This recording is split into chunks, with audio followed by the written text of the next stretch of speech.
E se eu te dissesse que a maior fonte de energia do universo não foi descoberta pela ciência moderna, mas já era conhecida por civilizações milenares? Imagine por um momento que egípcios, hindus e sumérios, separados por tempo e geografia, falavam exatamente da mesma coisa.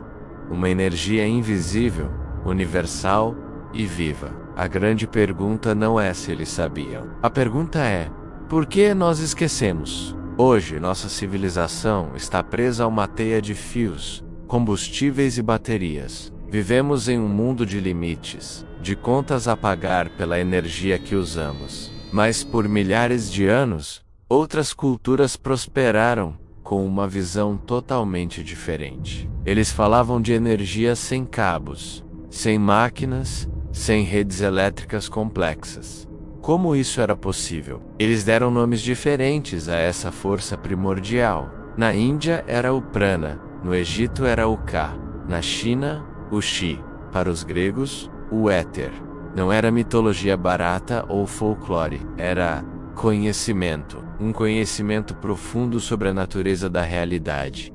Isso nos leva a uma questão bastante desconfortável. Se essas civilizações antigas realmente dominavam o uso dessa energia, por que esse conhecimento se perdeu no tempo? Por que ele não chegou até nós de forma clara e direta? Vamos mergulhar no Egito Antigo, por exemplo. Lá, essa energia era chamada de Ka, uma força vital que não apenas fluía pelo corpo humano, mas também pela própria terra. Pense nas pirâmides. Você realmente acha que elas eram apenas tumbas gigantescas construídas por um capricho de faraós? A localização delas não era aleatória. As pirâmides de Gizé, por exemplo, estão alinhadas com uma precisão matemática e astronômica impressionante. Elas foram posicionadas em pontos específicos do planeta, locais que os antigos acreditavam ser de alta concentração energética, verdadeiros vórtices de poder. Nada ali era coincidência. Cada bloco, cada corredor, cada ângulo tinha um propósito ligado a essa energia.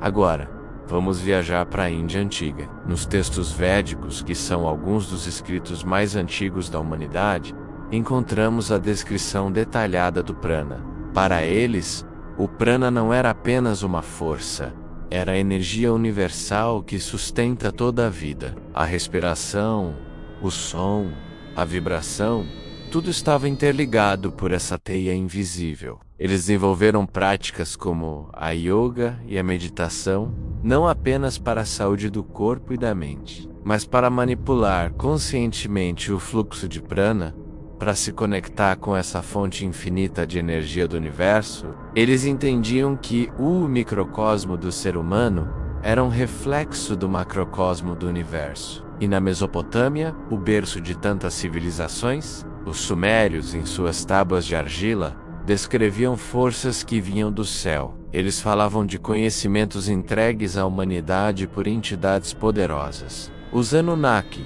que dominavam a energia do universo e as viagens espaciais. Essas histórias, que hoje muitos descartam como simples mitos, podem ser, na verdade, relatos de um contato com uma tecnologia energética que estava há séculos, talvez milênios à nossa frente. Civilizações diferentes, separadas por oceanos e desertos, mas todas elas compartilhavam a mesma ideia central. Existe uma energia invisível que conecta tudo e todos, uma fonte de poder limpa, gratuita e ilimitada. Então, o que aconteceu? Por que esse conhecimento foi suprimido ou simplesmente se desvaneceu na areia do tempo? Muitos séculos depois, no auge da era industrial, um homem visionário voltou a falar exatamente a mesma coisa que os antigos. Seu nome era Nikola Tesla. Tesla não era apenas um inventor brilhante, ele era um místico da ciência. Ele afirmava categoricamente que o universo inteiro era energia, frequência e vibração. Para ele, isso não era uma metáfora, era um fato. Ele dizia que a energia estava literalmente em toda parte no ar, que respiramos na terra sob nossos pés, e que poderia ser captada livremente. Energia sem fios, sem limites, para todos. Seus projetos, como a Torre de Wardenclyffe, não eram apenas para transmitir comunicação, mas para transmitir energia sem fio para o mundo todo. Mas o que aconteceu com os projetos revolucionários de Tesla? Seus financiamentos foram subitamente cortados. Seus laboratórios pegaram fogo em circunstâncias misteriosas. Documentos e patentes desapareceram logo após sua morte. Coincidência? Ou será que o sistema, que já se baseava na venda de energia, não podia permitir que uma fonte gratuita e ilimitada se tornasse realidade? As ideias de Tesla ameaçavam interesses econômicos e de poder gigantescos. Talvez o mundo não estivesse pronto para ele. Ou talvez, quem estava no poder fez de tudo para que o mundo nunca estivesse pronto.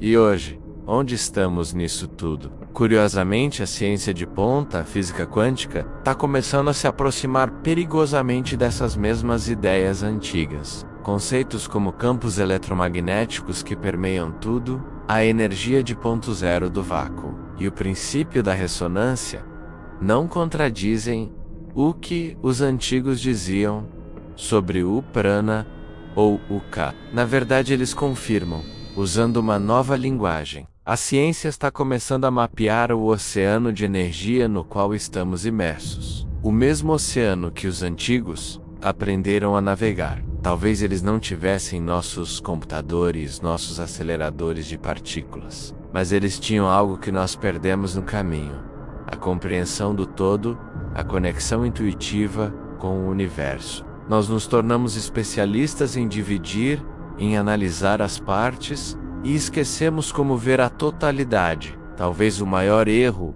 da humanidade não tenha sido abandonar esse conhecimento, mas sim ter a arrogância de chamar de mito, de superstição, aquilo que nós ainda não conseguimos explicar com nossas ferramentas limitadas. E se o futuro da energia não estiver em uma nova invenção mirabolante, mas sim em uma lembrança esquecida? E se a chave para o nosso próximo salto evolutivo não estiver no futuro, mas enterrada em nosso passado mais profundo? O conhecimento verdadeiro nunca desaparece completamente. Ele apenas espera patiently pelo momento certo para ser redescoberto. Ele se esconde em símbolos antigos, em textos sagrados, em estruturas megalíticas, esperando por aqueles que têm olhos para ver e mentes para questionar. Se esse tipo de conteúdo faz você parar e questionar o mundo ao seu redor, se te faz olhar para uma pirâmide ou para um texto antigo com novos olhos, então você já faz parte desta jornada de redescoberta. Não é sobre acreditar cegamente, mas sobre ousar, perguntar e se ele é decifrado. E a cada vídeo, nós juntamos mais uma peça desse enigma fascinante que é a nossa própria história. Obrigado por assistir e até a próxima. Aqui no Crônicas do Conhecimento, a gente não entrega entretenimento vazio. Se esse vídeo te fez pensar, curta agora, comente sua visão, esse espaço é para quem questiona, e compartilhe com quem ainda aceita respostas fáceis.